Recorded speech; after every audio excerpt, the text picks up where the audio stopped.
Poucos minutos mais tarde, seu rosto apareceu na janela, com a boca cheia de pregos. Estava inteiramente desgrenhado e tinha um risco de sangue na testa. Ao vê-lo, Aziza soltou um gritinho e escondeu o rosto na axila da mãe. Rashid começou então a pregar aquelas tábuas, vendando inteiramente a janela. A escuridão era total, impenetrável e constante, sem distinção ou textura. Rashid preencheu as brechas com alguma coisa, pôs um objeto grande e pesado diante da fresta da porta para que não passasse nenhuma luz por ali. E também enfiou algo no buraco da fechadura. Com os olhos, era impossível perceber a passagem do tempo, então, Laila tentou fazê-lo com ouvido bom. O azão e os galos cantando indicavam a manhã. O som de pratos na cozinha, o rádio tocando eram sinais do anoitecer. No primeiro dia, as duas tateavam e apalpavam, tentando se encontrar no escuro. Laila não conseguia ver Aziza quando a menina chorava, nem quando saía engatinhando.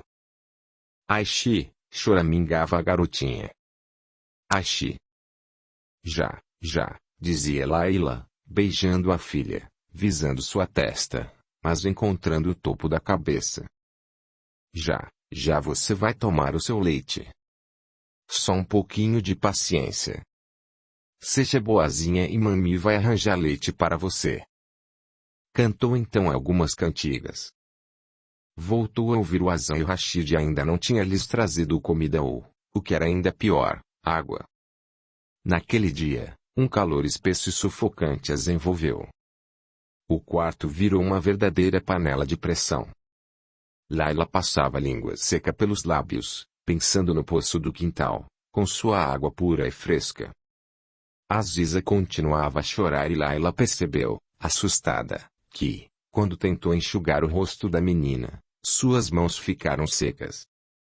Rasgou as roupas da filha, tentou achar algo com que pudesse abaná-la, começou a soprá-la até ficar tonta. Em pouco tempo, Aziza parou de engatinhar pelo quarto. Adormecia e logo despertava. Ao longo do dia, socou as paredes diversas vezes, se exauriu gritando por socorro, na esperança de que algum vizinho ouvisse. Ninguém apareceu. E seus gritos só fizeram assustar Aziza, que recomeçou a chorar, mas era um chorinho fraco, rouco. Laila se deitou no chão. Culpadíssima, lembrou de Mariam, espancada e ensanguentada, trancada naquela cabana do quintal. A certa altura, pegou no sono, com o corpo tostando no calor. Sonhou que tinha fugido com Aziza para ir ao encontro de Tariq. Ele estava na calçada, do outro lado de uma rua movimentada, sob o letreiro de uma alfaiataria. Estava de cócoras, remexendo num caixote de figos. Olhe o seu pai, dizia Laila. Aquele homem lá do outro lado, está vendo? Ele é o seu verdadeiro baba. Chamou então pelo nome, mas o barulho da rua abafou a sua voz e ele não a ouviu. Acordou com o assobio dos mísseis rasgando o céu. Em algum ponto que não podia ver, houve explosões e o ruído frenético de metralhadoras. Fechou os olhos. Acordou novamente com os pesados passos de Rashid no corredor. Arrastou-se até a porta, bateu nela com as mãos espalmadas. Só um copo, Rashid. Não para mim. Faça isso por ela. Não vai querer ter o sangue dela nas mãos. Ele passou. Laila se pôs a argumentar. Implorou seu perdão, fez-me promessas. Amaldiçoou aquele homem. A porta do quarto se fechou. O rádio foi ligado. A voz do Mizin soou pela terceira vez. E aquele calor novamente. Aziza estava mais calada ainda. Tinha parado de chorar, tinha até parado de se mexer. Laila aproximou o ouvido da boca da filha, morrendo de medo de não ouvir o barulhinho de sua respiração. Até o simples ato de erguer o tronco a deixava zonza. Pegou no sono e teve sonhos dos quais não conseguiu se lembrar. Quando acordou, foi ver como estava Aziza. Tateando, sentiu os seus lábios rachados, os batimentos quase imperceptíveis em seu pescoço, e se deitou novamente. Agora tinha certeza de que ambas morreriam ali, mas o que mais temia era morrer antes da filha, que era tão pequena e tão frágil. Por quanto tempo ainda conseguiria resistir? Aziza morreria de calor e Laila teria que ficar deitada junto àquele corpinho enrijecido à espera da própria morte. Voltou a adormecer. Acordou. Adormeceu. A linha entre sonho e vigília foi se dissipando.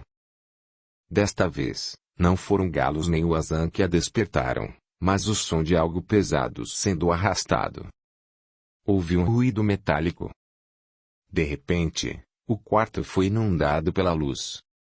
Seus olhos se estreitaram, recusando-se àquela claridade. Laila ergueu a cabeça, cerrou os olhos, protegendo-os com a mão. Pelas frestas entre seus dedos, viu um vulto alto e embaçado parado num retângulo de luz. O vulto se moveu. Agora, uma forma se agachava ao seu lado, se inclinava sobre ela e uma voz soou perto de seu ouvido. Faça isso novamente e vou atrás de você. Juro pelo nome do profeta que vou atrás de você. E, quando conseguir encontrá-la, não há tribunal nesse bendito país que vá me condenar pelo que eu fizer. Primeiro, Marian, depois, ela, e, finalmente você. Vai ter que assistir a tudo. Está me entendendo?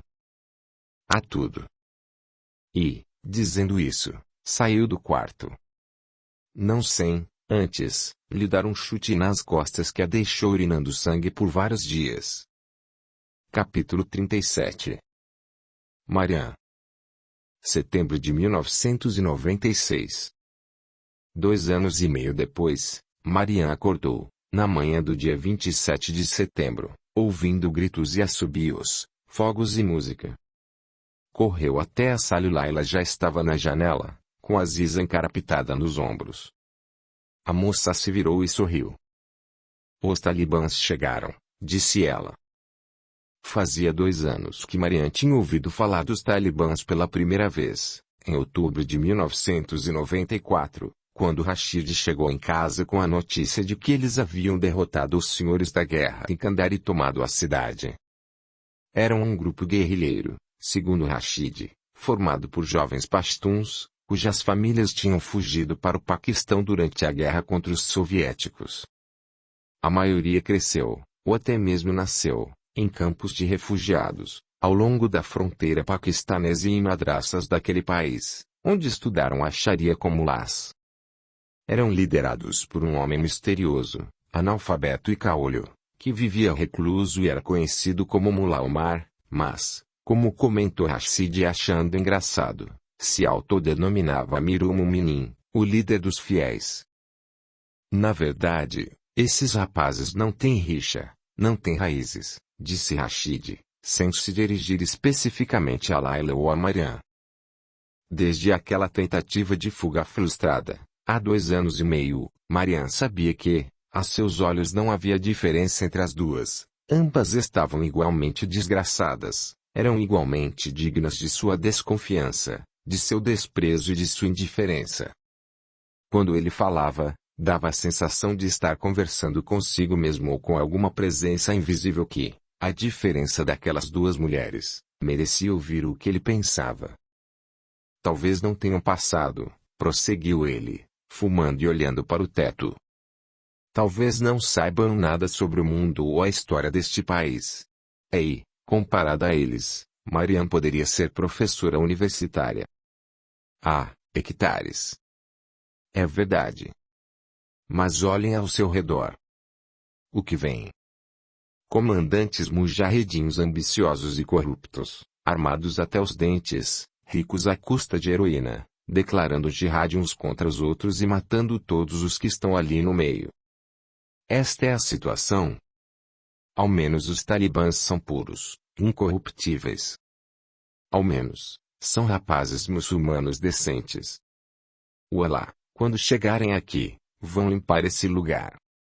Vão trazer a paz e a ordem. Ninguém mais vai ser morto ao sair para comprar leite. Não haverá mais mísseis. Imaginem só. Há 2 anos, os talibãs vinham se aproximando de Cabul, conquistando cidades dominadas pelos mujahedins, pondo fim à guerra entre as facções onde quer que se instalassem. Capturaram e executaram o comandante Azhar Abdul Ali Mazari. Passaram meses nos arredores da capital, disparando sobre a cidade, trocando mísseis com Ahmad Shah Massoud. Em princípios de setembro, tomaram as cidades de Jalalabad e Sarobi. E, segundo Rashid, os talibãs tinham uma coisa que faltava aos mujahedins: união. Pois que venham, disse ele. Por mim, vou recebê-los com pétalas de rosas. Naquele dia, os 4 saíram, com Rashid à frente, guiando-os de um ônibus a outro, para saudar a vida nova, seus novos líderes. Em cada bairro destroçado, Mariam via gente surgindo por entre os escombros e se dirigindo para as ruas. Viu uma mulher idosa desperdiçar punhados de arroz para tirá-los nos passantes, ostentando um sorriso murcho e desdentado. 2 homens se abraçavam no que restava de um prédio parcialmente demolido e, no céu, o chiado, o assobio e o estrondo de uns poucos fogos de artifício que uns garotos trepados nos telhados estavam soltando. Ouvia-se o hino nacional, vindo de gravadores e competindo com as buzinas dos carros. "Olhe, Mariam", exclamou Aziza, apontando para um grupo de garotos que corria pela Jade Maiwand. Vinham com o punho erguido e arrastavam latas enferrujadas amarradas num barbante. Aos brados, anunciavam que Massoud e Rabbani tinham deixado Cabul. Por todo canto, ouviram-se os gritos de Allahu Akbar. Ainda na Jade Maiwand, Mariam viu um lençol pendurado numa janela, e, nele, 3 palavras em letras grandes e pretas. Zindabad Talibã. Vida longa ao Talibã. Pelas ruas por onde passavam, Mariam avistou mais cartazes, pintados nas vidraças, pregados nas portas, pendurados nas antenas dos carros, que proclamavam a mesma coisa. Só mais tarde, Mariam viu um talibã pela primeira vez, quando estavam na Praça Pashtunistã. Havia uma multidão reunida ali. Tinha gente esticando o pescoço, gente amontoada em torno da fonte azul, que fica no meio da praça, e gente trepada na própria fonte, agora seca. Todos tentavam enxergar a extremidade da praça, perto do velho restaurante Kiber. Rashid tirou proveito de seu tamanho para ir abrindo caminho entre os curiosos e conseguiu levá-las até o local de onde vinha a voz que se ouvia pelo alto-falante. Aziza soltou um gritinho e escondeu o rosto na burca de Mariam.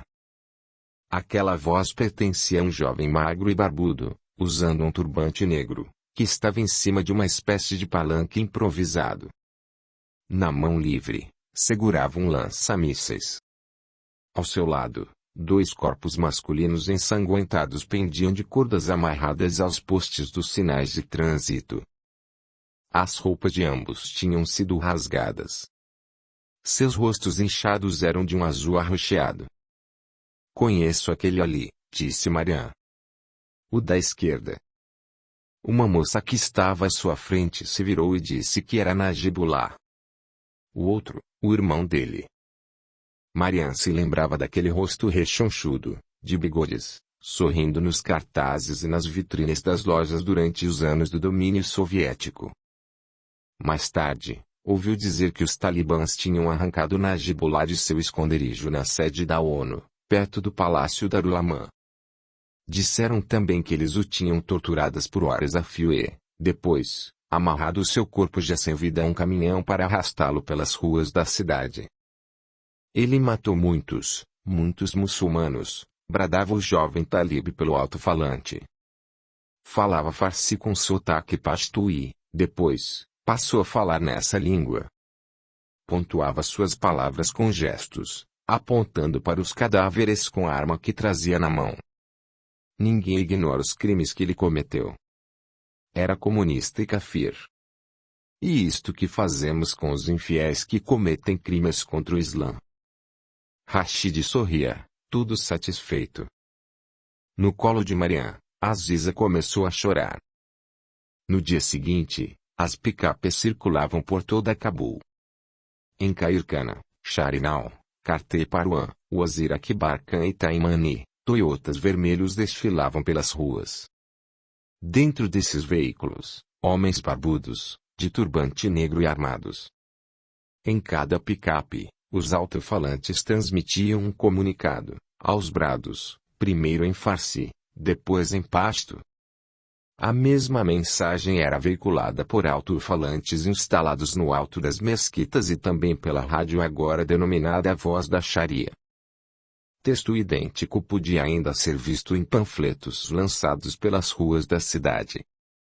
Marian achou um destes no quintal. Nosso Watan chama-se agora Emirado Islâmico do Afeganistão. Eis as leis que começam a vigorar e às quais todos devem obedecer. Todos os cidadãos devem rezar 5 vezes ao dia. Quem for apanhado fazendo outra coisa nas horas de oração, será espancado. Todos os homens deverão deixar crescer a barba. O comprimento correto é pelo menos um punho fechado abaixo do queixo. Quem não cumprir essa determinação, será espancado. Todos os meninos devem usar turbante. Os estudantes da primeira à sexta série usarão turbantes negros, os alunos das séries superiores usarão turbantes brancos. Todos deverão usar trajes islâmicos. O colarinho das camisas deve ser abotoado. E proibido cantar. É proibido dançar. É proibido jogar cartas, jogar xadrez, fazer apostas e soltar pipas. E proibido escrever livros, ver filmes e pintar quadros. Quem possuir periquito será espancado, e os pássaros, mortos. Quem roubar terá a mão direita cortada na altura do pulso. Quem voltar a roubar terá um pé decepado. Quem não é muçulmano não pode realizar seu culto em lugar onde possa ser visto por muçulmanos. Quem fizer isso, será espancado e detido. Quem for apanhado tentando converter um muçulmano à sua fé será executado. Audiolivro realizado pelo canal Surya Chand Audiobook. Atenção mulheres. Vocês deverão permanecer em casa. Não é adequado uma mulher circular pelas ruas sem estar indo a um local determinado.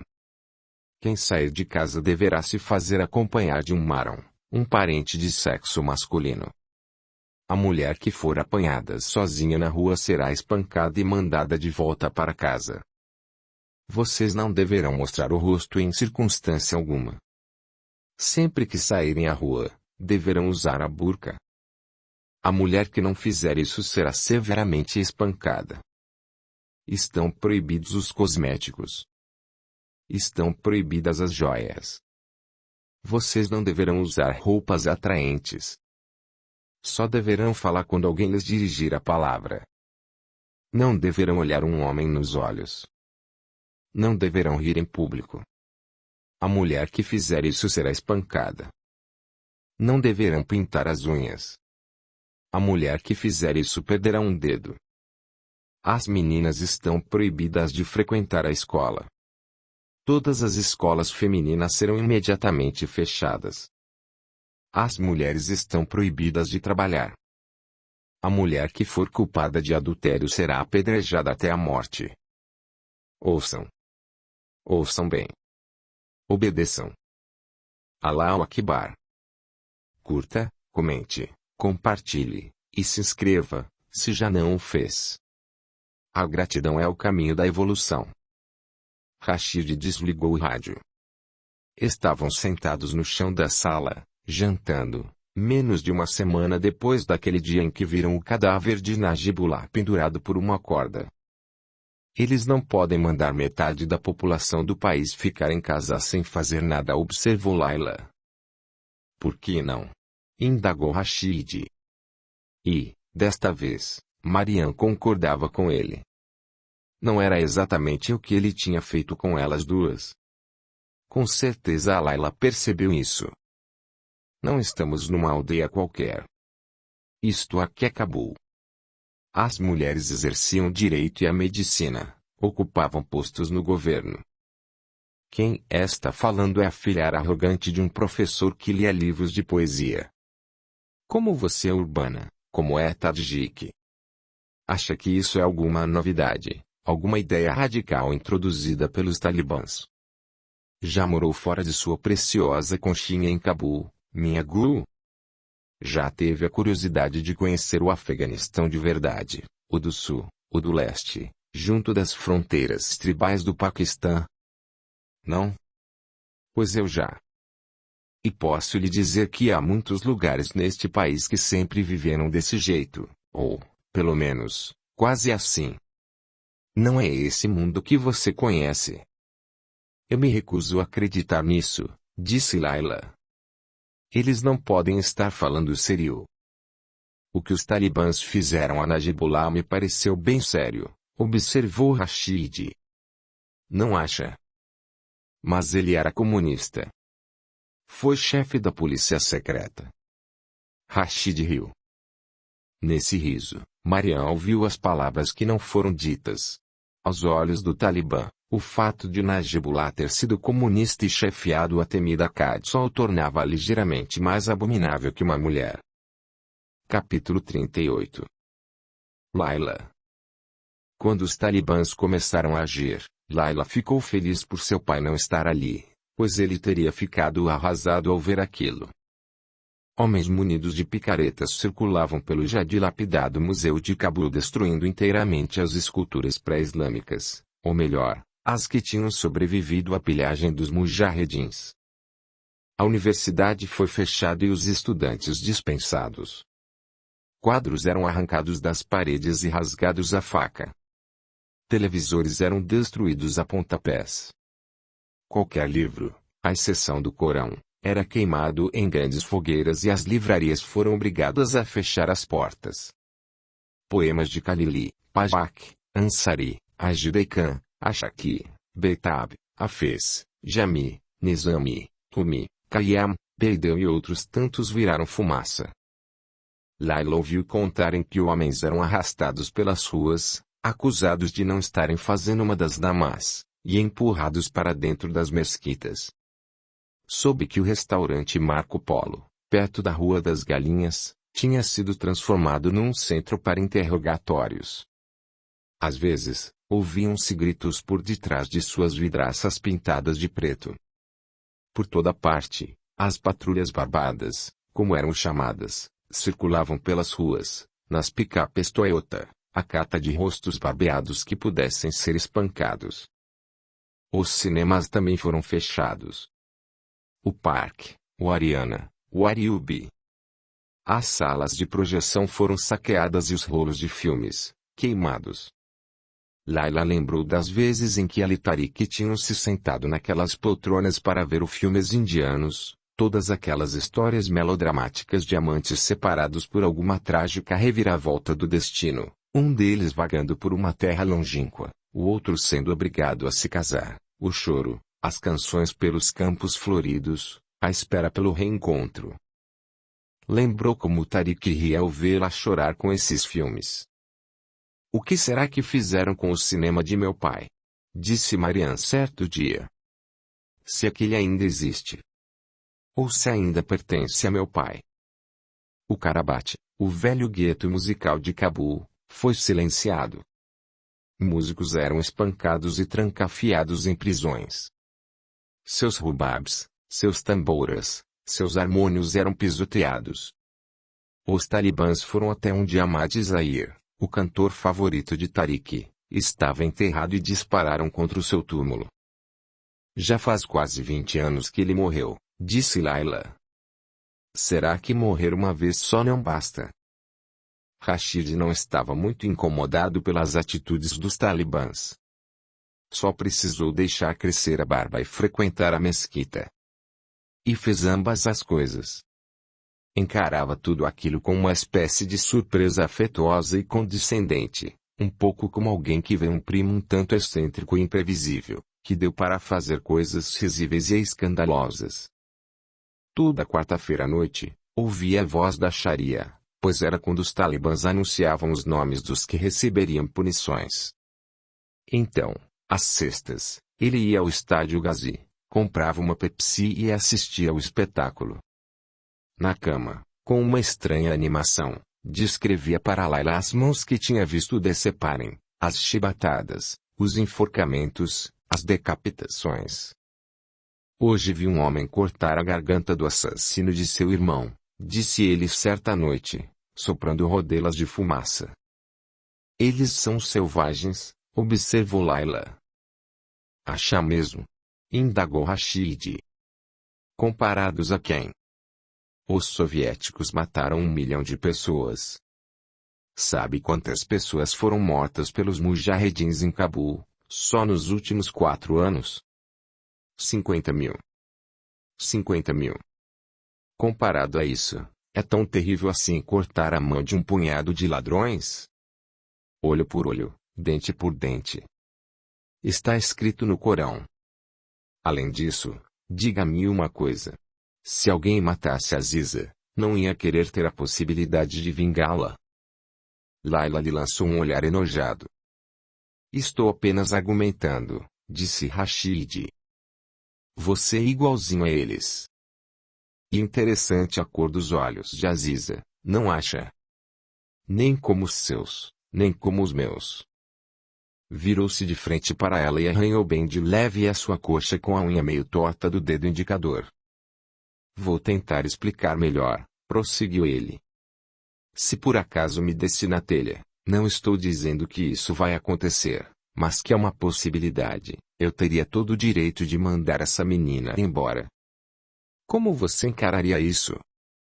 Ou, então, eu poderia procurar os talibãs um belo dia dizendo que estava desconfiado de você. Bastaria apenas isso.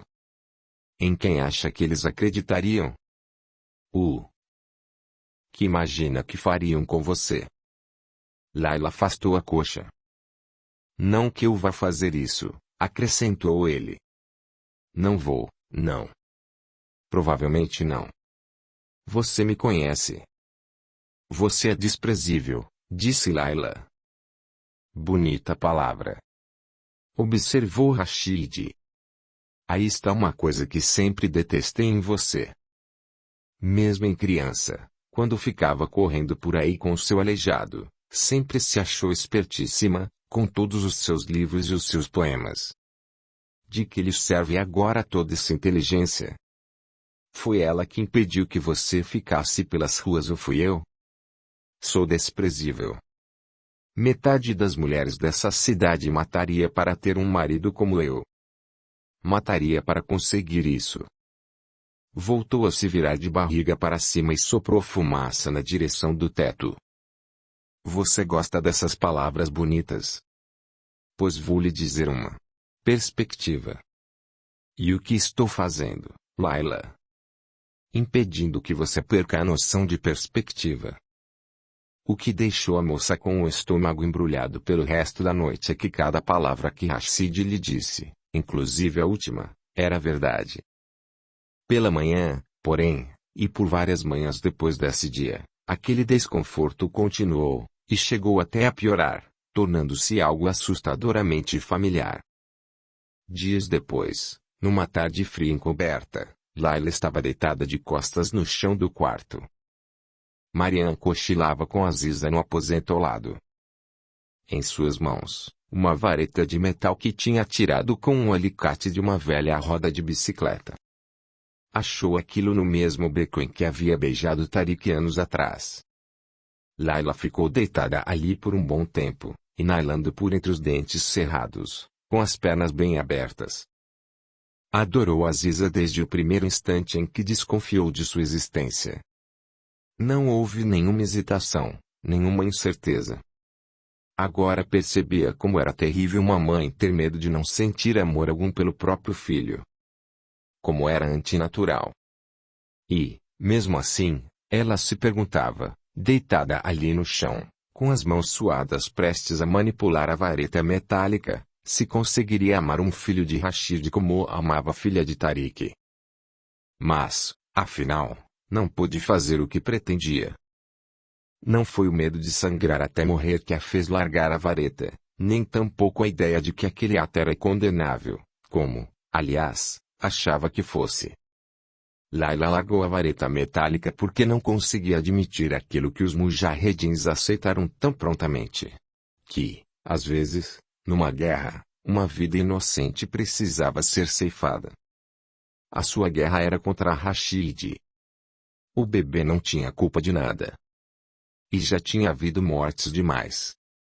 Já tinha visto muitos inocentes serem mortos pelo fogo cruzado dos inimigos. Capítulo 39. Marian. Setembro de 1997. Aqui não se atendem mais mulheres, bradou o guarda, de pé, no alto da escada, fitando impassível a multidão reunida diante do hospital Malalai. Ouviu-se um rumor generalizado. Mas é um hospital para mulheres, gritou uma voz feminina por trás de Marian, e logo vieram as exclamações de aprovação. Marian passou a Ziza para o outro braço. Com a mão livre, tentou ajudar Laila, que gemia, com um braço passado no pescoço de Rashid. Já não é mais, retrucou Talib. Minha mulher está em trabalho de parto, berrou um sujeito grandalhão. Vocês vão obrigá-la a ter o bebê aqui na rua, irmão? Em janeiro, Marian tinha ouvido anunciarem que homens e mulheres passariam a ser atendidos em hospitais diferentes, que todas as profissionais de sexo feminino estavam sendo demitidas dos hospitais de Cabul e enviadas para uma unidade central de saúde. Ninguém acreditou que fosse verdade e os talibãs acabaram não implantando tais medidas. Até agora, pelo visto. E o hospital Ali Abad? Perguntou outro homem. O guarda abanou a cabeça. E o Wazir Akbar Khan? Masculino, disse ele. E nós, para onde devemos ir? Para o Rabia Balki, respondeu o guarda. A moça se adiantou, dizendo que já tinha estado lá e que eles não tinham água limpa, nem oxigênio, nem remédios, nem eletricidade. Não tem nada lá, acrescentou ela. Pois é para onde devem ir, disse o guarda. Houve mais exclamações e gritos de protesto, um ou outro palavrão. Alguém atirou uma pedra. O Talib apontou o Kalashnikov para cima e fez alguns disparos. Por trás dele, apareceu outro Talib brandindo um chicote. Em pouco tempo, a multidão tinha se dispersado. A sala de espera do Rabia Balki fervilhava de mulheres usando burcas e de crianças. O ar fedia a suor e corpos não lavados, a chulé, urina, cigarro e antisséptico. Sob o ventilador de teto parado, as crianças corriam atrás umas das outras, pulando por cima das pernas esticadas de pais que cochilavam. Marian ajudou Laila a se sentar junto a uma parede cujo reboco tinha caído em vários pontos, formando desenhos que mais pareciam mapas de países estrangeiros. A moça balançava o corpo para frente e para trás, segurando a barriga com as mãos. Você vai ser examinada, Laila Jo. Prometo que vai. Ande logo, exclamou Rashid.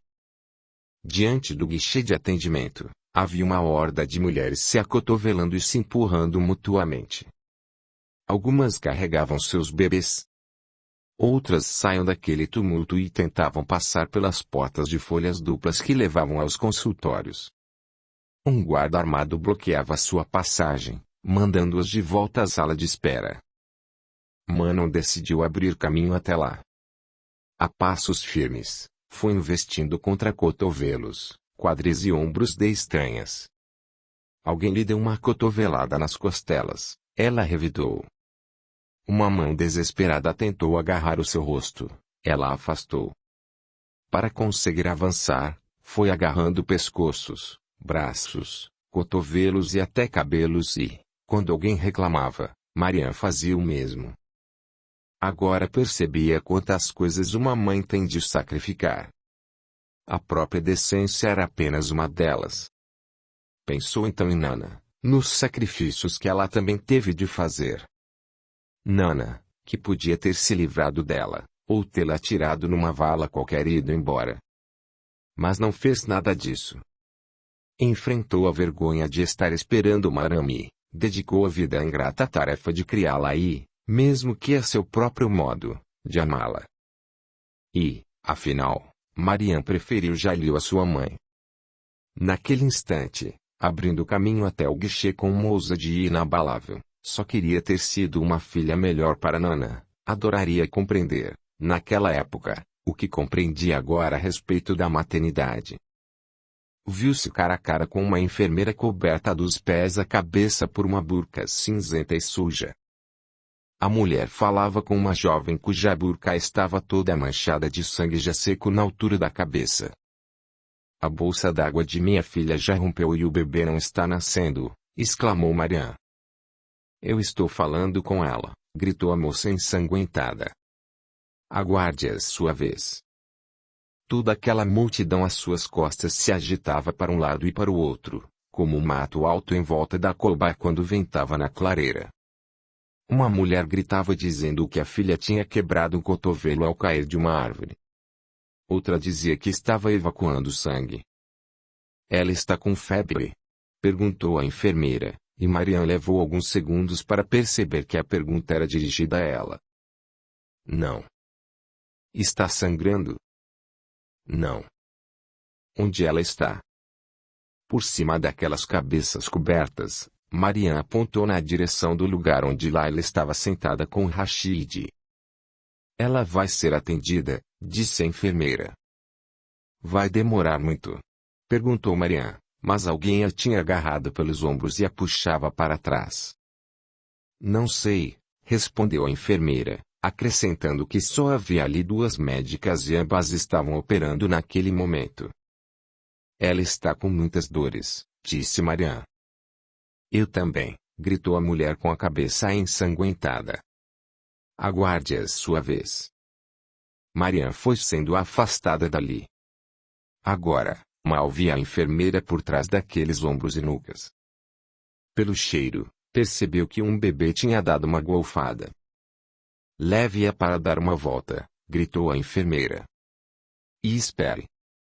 Já tinha escurecido quando a enfermeira finalmente as mandou entrar. A sala de parto tinha 8 leitos, todos ocupados por mulheres que gemiam e se contorciam assistidas por enfermeiras cobertas da cabeça aos pés. 2 dessas mulheres estavam em pleno parto. Não havia cortinas entre os leitos. Layla foi para um que ficava na outra ponta da sala, sob uma janela que alguém tinha pintado de preto. Ao lado da cama, havia uma pia seca e rachada, e, acima dela, penduradas num barbante, luvas cirúrgicas manchadas. No meio do aposento, Marianne viu uma mesa de alumínio de 2 andares. No tampo de cima, havia uma coxa cor de carvão, o outro estava vazio. Uma das mulheres percebeu que Marianne estava olhando. Eles põem mais vivas na parte de cima, observou, com voz cansada. A médica, vestindo uma burca azul escura, era uma mulher miúda e irrequieta, agitada como um pássaro. O que quer que dissesse tinha um tom de impaciência, de urgência. Primeiro o bebê, disse ela, assim mesmo, como se não fosse uma pergunta, e sim uma afirmação. Segundo, retrucou Marianne. Layla gritou e se virou de lado. Seus dedos apertaram a mão de Marianne. Algum problema no primeiro parto? Não. A senhora é a mãe. Sou, disse Marianne. A médica ergueu a frente da burca e apanhou um objeto metálico em forma de cone. Levantou, então, a burca de Layla e pôs a extremidade mais larga do tal objeto em sua barriga aproximando-a mais estreita do próprio ouvido. Ficou escutando por quase 1 minuto, inverteu a posição do instrumento, escutou novamente, voltou a inverter o cone. Não estou ouvindo o bebê, Anshira. Pôs uma das luvas que estavam penduradas acima da pia com um pregador de roupas. Pressionou a barriga de Layla com uma das mãos e enfiou a outra dentro dela. A moça gemeu. Quando terminou, a médica entregou a luva a uma enfermeira que a enxagou e pendurou de volta no barbante. Vamos ter de fazer uma cesariana. Sabe o que é isso? Temos que abrir o útero de sua filha e retirar o bebê, pois ele está sentado. Não estou entendendo, disse Marian. A médica lhe explicou que, estando naquela posição, o bebê não sairia por si só.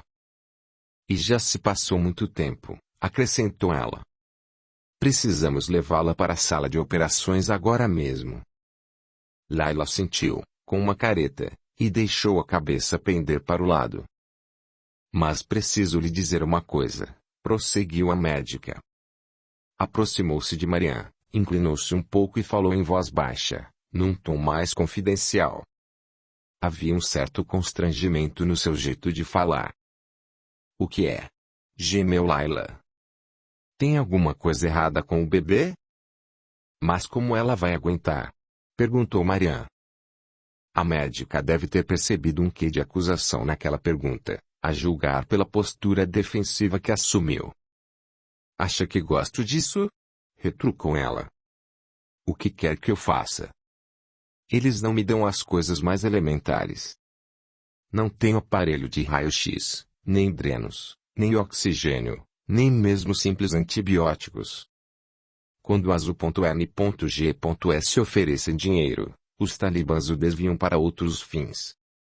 Ou destinam essas verbas para os locais que atendem homens. Mas não há nada que a senhora possa dar a ela, doutora Saire? Indagou Marian. O que está acontecendo? Perguntou Layla. A senhora pode ir comprar o remédio, mas... Escreva o nome, disse Marian. Escreva o nome num papel e vou providenciar. Por baixo da burca, a médica abanou a cabeça secamente. Não dá tempo, disse ela. E por uma razão muito simples.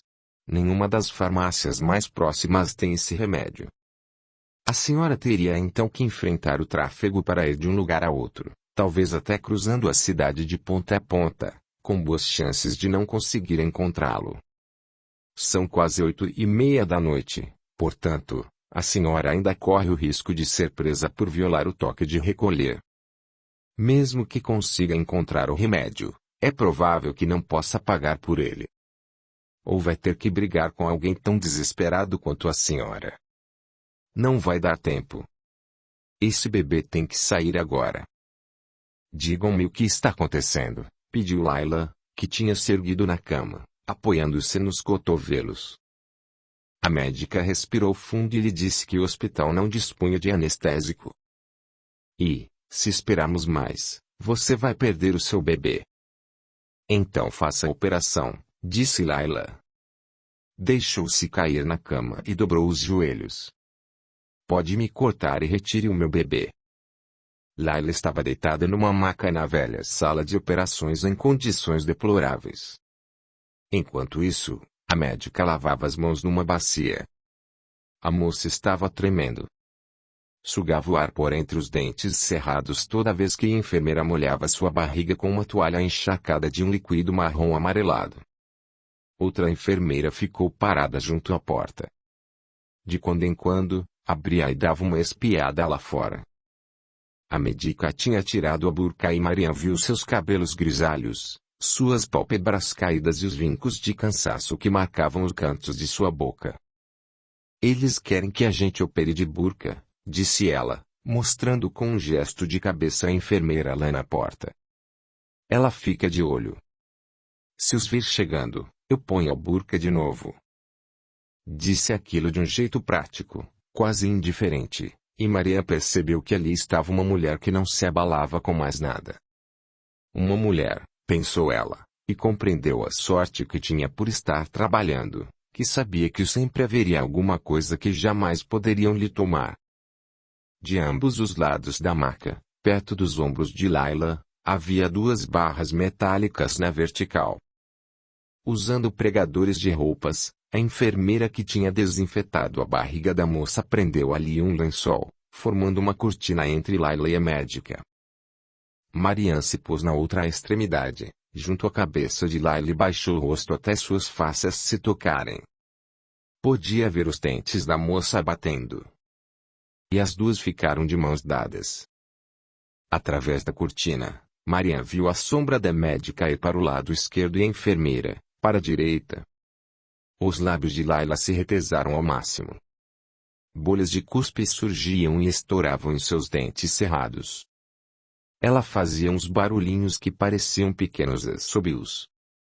Coragem, irmãzinha, disse a médica, inclinando-se sobre o corpo da moça.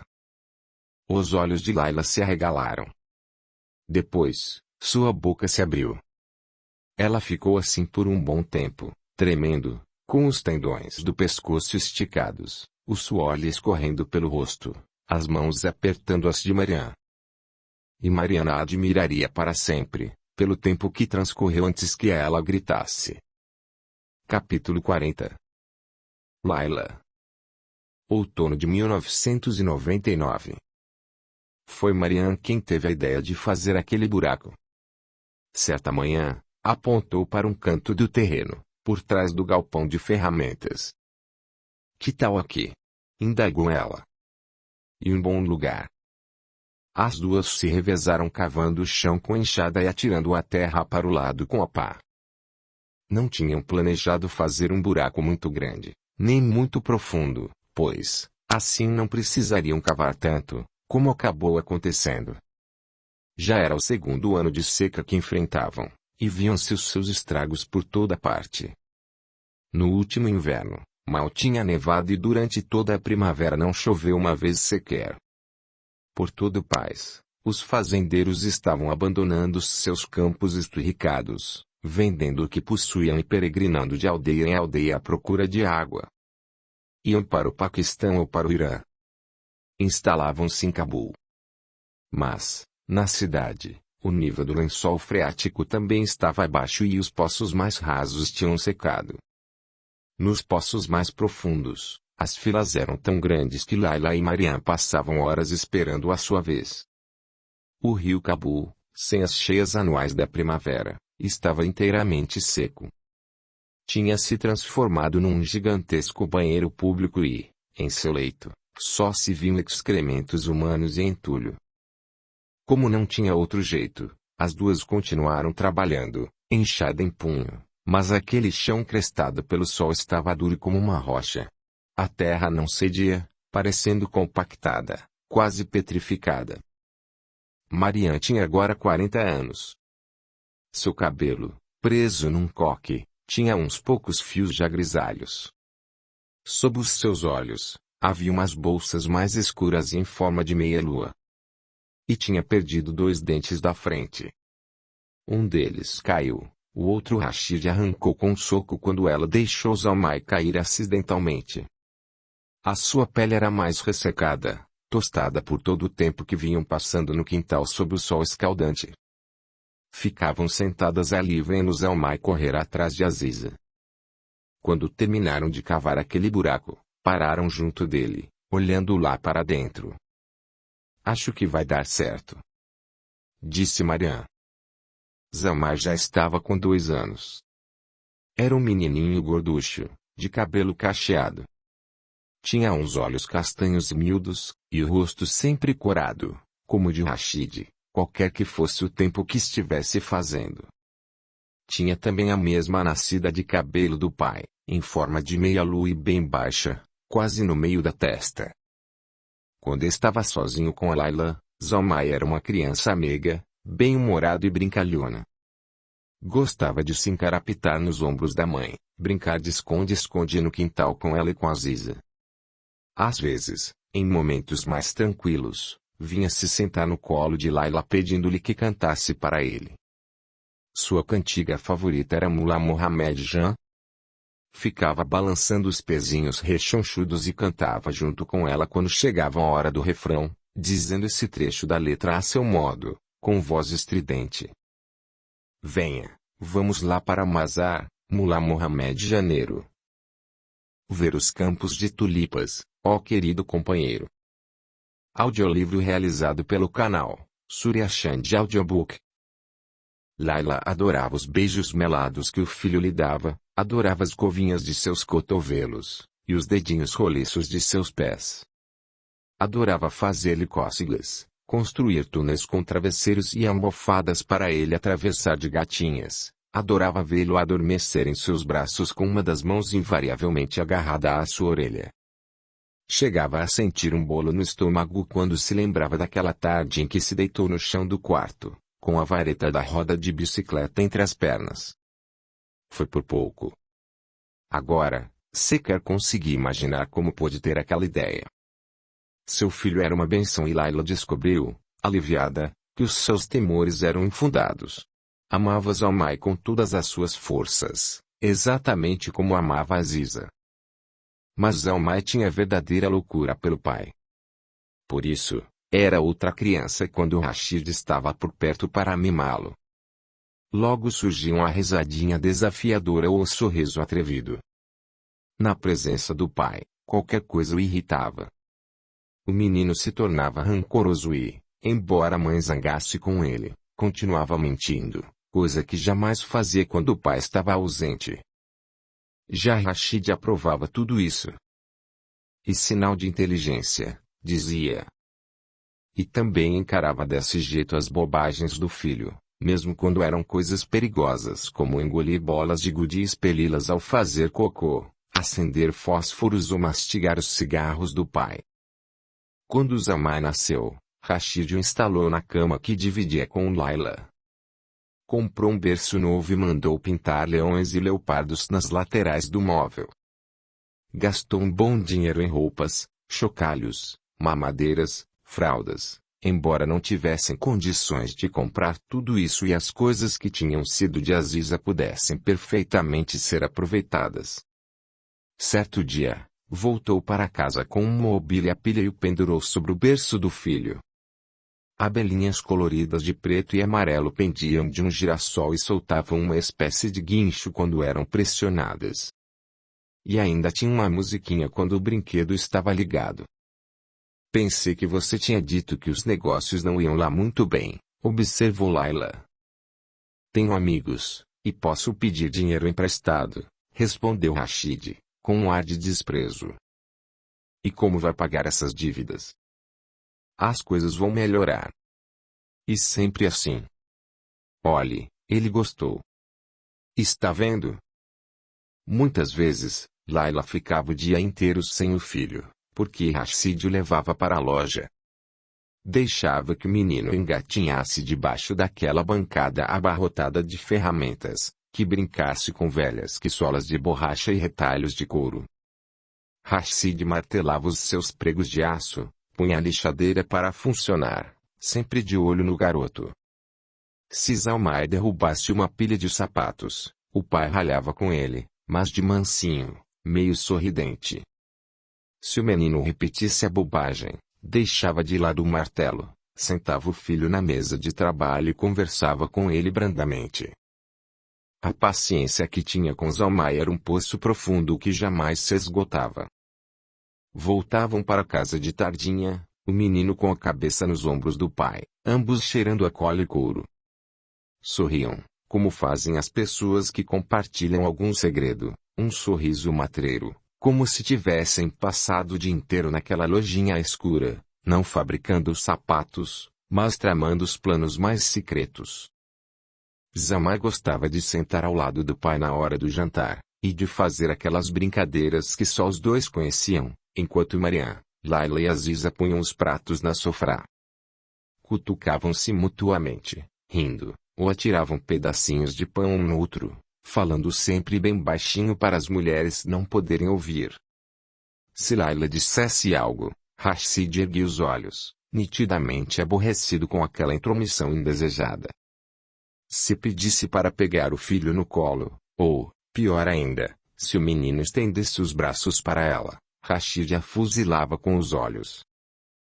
Então, Layla se afastava, magoada.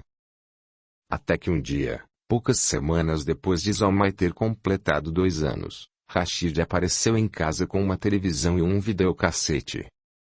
Não tinha feito muito frio durante o dia, mas a temperatura caiu bastante ao anoitecer e já era quase noite fechada, com o céu sem estrelas. Pôs tudo aquilo na mesa da sala, dizendo que tinha comprado no mercado negro. Mais um empréstimo? Indagou Layla. É um Magnavox. Aziza entrou na sala e, quando viu a TV, correu em sua direção. Cuidado, Aziza Jo, disse Mariam. Não mexa nisso. O cabelo da menina tinha ficado claro como o da mãe. Layla reconhecia as próprias covinhas no rosto da filha. Ela era, agora, uma menina calma, introspectiva, e achava Layla, com umas atitudes que nem pareciam de uma criança de 6 anos. Ficava encantada com o jeito de falar da filha, a cadência e o ritmo, as pausas reflexivas e a entonação, tão adultas, tão incompatíveis com o corpinho imaturo que abrigava aquela voz. Foi Aziza que, com uma atitude animada e decidida, se incumbiu da tarefa de acordar Zalmay diariamente, vestir e pentear o irmão, e lhe dar o café da manhã. Era ela que o punha para dormir à tarde, que, com toda calma, aquietava os repentes daquele garotinho tão voluntarioso. Agora, quando isso acontecia, a menina tinha dado para abanar a cabeça de um jeito meio exasperado, curiosamente adulto. A menina ligou a TV. Rashid a repreendeu, agarrando seu pulso e apertando contra o tampo da mesa. Sem qualquer delicadeza. Essa televisão é de Zalmay, disse ele. Aziza correu para Mariam e subiu no seu colo. As duas eram, agora, inseparáveis. Recentemente, com a aprovação de Layla, Mariam tinha começado a lhe ensinar versículos do Corão. Aziza recitava de cor a surata de Ikhlas e a Fatiha, e já era capaz de fazer as 4 rukats da prece matinal. É só o que tenho para dar a ela, foi o que disse a Layla, esse conhecimento, essas orações. Eles são o único bem que jamais possui na vida. Então, Zalmay entrou na sala. A expectativa de Rashid lembrava aquela das pessoas ansiosas para ver os truques de um mágico de rua. O menino puxou o fio da TV, apertou seus diversos botões, pôs as mãos espalmadas na tela do aparelho. Quando as tirou dali, as marcas daquelas mãozinhas miúdas foram desaparecendo aos poucos. O pai sorria, orgulhoso, vendo o filho pôr as mãos na tela e tirá-los dali repetidas vezes. Os talibãs tinham proibido a televisão. Os videotapes foram destruídos em público. As fitas eram rasgadas e amarradas a morões de cercas. Antenas parabólicas foram penduradas nos postes das ruas. Mas Rashid disse que não era porque algo tinha sido proibido que não se podia encontrá-lo. Amanhã mesmo vou começar a procurar fitas de desenhos animados, acrescentou ele. Não vai ser difícil de encontrar. Pode-se comprar qualquer coisa nos bazares clandestinos. Então quem sabe você não consegue comprar um poço novo para nós? Indagou Layla, o que lhe valeu um olhar de desprezo. Foi só mais tarde, depois de um outro jantar de arroz puro e sem chá, por causa da seca, e depois de ter fumado o seu cigarro, que Rashid mencionou a decisão que tinha tomado. Não, disse Layla. Mas ele retrucou, afirmando que não estava perguntando nada. Pouco importa se é uma pergunta ou não. Você não pensaria assim se soubesse a história toda. Disse então que tinha feito mais empréstimos do que ela imaginava, que só o dinheiro da loja não bastava para sustentar 5 pessoas. Não lhe falei disso antes para poupá-la de mais uma preocupação. Acrescentou ele. Além disso, você ficaria espantada ao ver quanto isso pode render. Layla insistiu na negativa. Os dois estavam na sala. Mariam e as crianças, na cozinha. Dava para ouvir o barulho dos pratos, o riso estridente de Zalmay, Aziza dizendo algo a Mariam com aquele seu jeito firme, ponderado. Existem vários outros como ela, e até menores, disse Rashid. Todos em Cabul estão fazendo isso. Layla retrucou que não tinha nada a ver com o que os outros faziam. Vou ficar de olho nela, prosseguiu Rashid, já mais impaciente. E um lugar seguro. Tem uma mesquita bem defronte. Não vou deixar você transformar minha filha numa mendiga. Esbravejou Layla.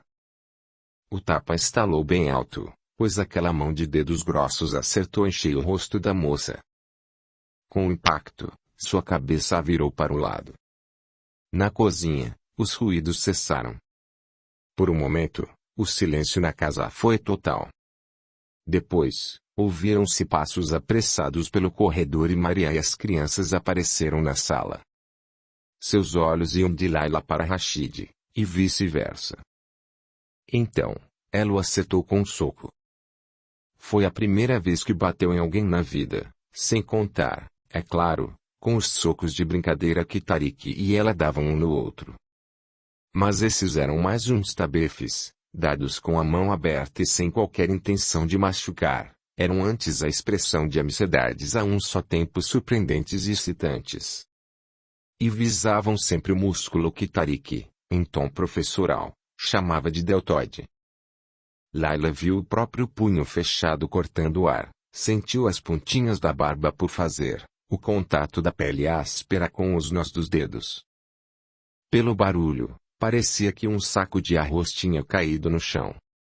Ela o atingiu em cheio, e com tanta força que Rashid chegou a recuar uns 2 passos. No outro lado da sala, alguém perdeu o fôlego, alguém soltou uma exclamação de espanto, alguém gritou. Mas Laila não conseguiu distinguir quem fez o quê. Naquela hora, estava atônita demais para perceber o que quer que fosse, ou até para se preocupar, esperava apenas que a sua mente registrasse o que a sua mãe tinha feito. Quando isto aconteceu, deve ter sorrido, ao menos era a impressão que tinha. Deve ter rido de orelha a orelha, pois, para sua surpresa, Rashid se virou, com toda a calma, e saiu da sala. De repente, lhe pareceu que todos os sofrimentos da vida daquelas 3 criaturas, ela mesma, Aziz e Mariam, tinham simplesmente se evaporado, sumido como as marcas das mãos de Zalmay na tela da TV. Por mais absurdo que fosse, tinha a sensação de que valera a pena aguentar tudo o que tinham aguentado, só para viver aquele momento, aquele ato de desafio que poria fim a todos aqueles ultrajes. Laila não notou que Rashid estava de volta até sentir a mão dele em sua garganta, a ser erguida do chão e imprensada de encontro à parede. Assim, tão de perto, o rosto debochado daquele homem parecia incrivelmente grande. Laila percebeu como ele estava ficando mais rechonchudo com a idade, como os vasinhos em seu nariz tinham se multiplicado. Rashid não disse absolutamente nada. Aliás, o que se pode dizer, o que se precisa dizer quando se tem o cano do revólver enfiado na boca da própria mulher? Era por causa das patrulhas que estavam cavando ali no jardim. Às vezes, as rondas eram mensais, às vezes, semanais. Nos últimos tempos, praticamente diárias. De um modo geral, os talibãs confiscavam os objetos, chutavam o traseiro de alguém, davam um tapa na nuca de 1 ou 2 pessoas. Mas, às vezes, aconteciam os espancamentos públicos, os chicotes estalando nas palmas das mãos e nas solas dos pés. Devagar, disse Mariam, ajoelhada na borda do buraco. Foram baixando a TV ali dentro, segurando-a pelas pontas do plástico que a envolvia. Acho que vai dar certo, observou ainda. Quando terminaram, taparam o buraco novamente e assentaram bem a terra no local onde haviam cavado. Espalharam também um pouco de terra ao redor, para disfarçar. Pronto, disse Mariam, limpando as mãos no vestido. Concordaram que, mais tarde, quando as coisas estivessem mais tranquilas, quando os talibãs deixassem de patrulhar as casas, dentro de 1 mês, ou 2, ou 6, ou quem sabe até mais, desenterrariam a televisão. Em seu sonho, Laila se viu cavando novamente atrás do galpão de ferramentas, acompanhada de Mariam. Mas, desta vez, era Aziza que elas estavam enterrando no buraco. O hálito da menina embaçava o plástico em que a tinham embrulhado. Laila viu seu olhar de pânico, a brancura das palmas de suas mãos batendo no plástico, tentando empurrá-lo. E suas súplicas. Laila podia ouvi-la gritar. É só por algum tempo, dizia então, só por algum tempo. E por causa das patrulhas, sabe, querida? Quando essas rondas tiverem terminado, Mami e Calamarian vêm tirar você daqui. Prometo, meu amor. E, aí, vamos poder brincar. Vamos brincar do que você quiser. E encheu a pá de terra. Layla acordou, sem fôlego, sentindo um gosto de terra na boca, no exato momento em que os primeiros punhados caíram sobre o plástico. Capítulo 41. Marian. No verão de 2000, a seca atingiu seu terceiro ano, e o pior de todos. Nas regiões de Helmand, Zabol, Kandar, aldeias inteiras se transformaram em comunidades nômades, sempre em movimento, à cata de água e de pastagens para o gado. Quando não conseguiam encontrar nenhuma coisa, nem outra, e suas vacas, ovelhas e cabras acabavam morrendo, vinham todos para Cabul. Ocuparam as encostas de Cariariana, vivendo em favelas improvisadas, às vezes 15 ou 20 pessoas amontoadas num mesmo casebre. Esse foi também o verão do Titanic, o verão em que Marian e Aziza rolavam pelo chão, às gargalhadas, Aziza insistindo em ser Jaque. Xi. Não grite, Aziza Jo. Jaque. Diga o meu nome, Calamarian. Vamos, diga. Jaque. Seu pai vai ficar umas feras se você o acordar. Eu sou Jaque. E você é Rose. No fim, Marian acabava deitada ali, de barriga para cima, entregando os pontos, concordando em ser Rose. Tudo bem, você é Jaque, concedia ela. Mas vai morrer jovem, enquanto eu vou viver até ficar bem velhinha. E verdade, mas eu vou morrer como um herói, disse Aziza. Já você, Rose, vai passar a vida inteira chorando, com saudade de mim. Então, montando no peito de Marian, declarou.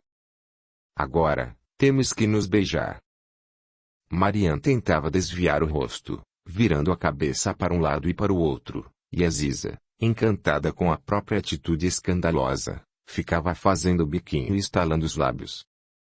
Às vezes, Zalmai vinha se chegando e parava para ver a brincadeira das duas. E eu? Perguntava o menino. Vou ser o quê? Você pode ser o iceberg, respondia Aziza. Nesse verão, Cabul foi tomada pela febre do Titanic. As pessoas contrabandeavam cópias pirata do filme lá do Paquistão, por vezes escondendo-as na roupa de baixo. Depois do toque de recolher, todos trancavam as próprias casas, apagavam as luzes, baixavam ao máximo o volume das televisões e voltavam a chorar por Jaque, Rose e os demais passageiros do navio que naufragou. Quando não estava faltando luz, Marian, Layla e as crianças também viam o filme. Por 10 vezes, ou mais, desenterraram a TV lá do quintal, tarde da noite, com a casa não todas escuras e umas mantas penduradas nas janelas. Vendedores desciam ao leito ressecado do rio Cabul. Em pouco tempo, era possível comprar ali dentro, nos buracos esturricados pelo sol, tapetes e roupas Titanic, que enchiam carrinhos de mão. Havia desodorante Titanic, pasta de dentes Titanic, perfume Titanic, pacora Titanic, e até mesmo burcas Titanic. Um mendigo particularmente persistente passou a se autodenominar pedinte Titanic. Nasceu uma verdadeira cidade Titanic. E a música, diziam alguns. Não, é o mar. O luxo. O navio, emendavam certas pessoas. E o sexo, sussurravam outros tantos. É o Léo, disse Aziza, encabulada. É só por causa dele. Todos querem um Jaque, comentou Layla, dirigindo-se a Marian. Esse é o motivo. Todos querem um Jaque que venha salvá-los do desastre. Mas não existe nenhum Jaque. Jaque não vai voltar. Jaque morreu. Mas para o fim do verão, porém, um mercador de tecidos adormeceu e esqueceu de apagar o cigarro. O homem sobreviveu ao incêndio, mas sua loja, não. O incêndio atingiu também a loja de tecidos que ficava ao lado, uma loja de roupas usadas, uma pequena loja de móveis e uma padaria. Disseram a Rashid que, se o vento estivesse soprando do leste, e não do oeste, a sua loja, que ficava na esquina, poderia ter se salvado. Tiveram que vender tudo. Primeiro, foram as coisas de Mariam, depois, as de Laila. Venderam as roupas de bebê de Aziz e os poucos brinquedos que Laila tinha conseguido convencer Rashid a comprar para a menina. Aziza viu tudo aquilo com um ar dócil.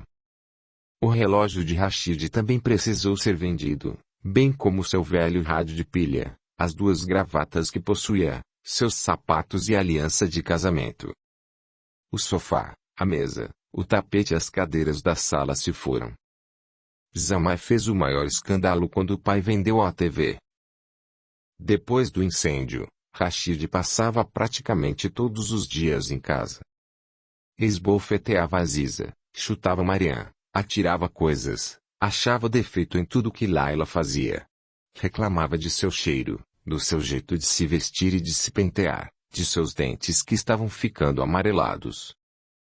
"O que aconteceu com você?" exclamou ele. "Eu me casei como uma pari e, agora, tenho que aguentar uma bruaca. Você está virando uma segunda Mariam." Foi demitido da casa de kebab, perto da praça Agi Yagoub, porque teve uma briga com um cliente. Este se queixou, dizendo que Rashid tinha atirado pão na mesa com a maior grosseria. Os 2 trocaram insultos.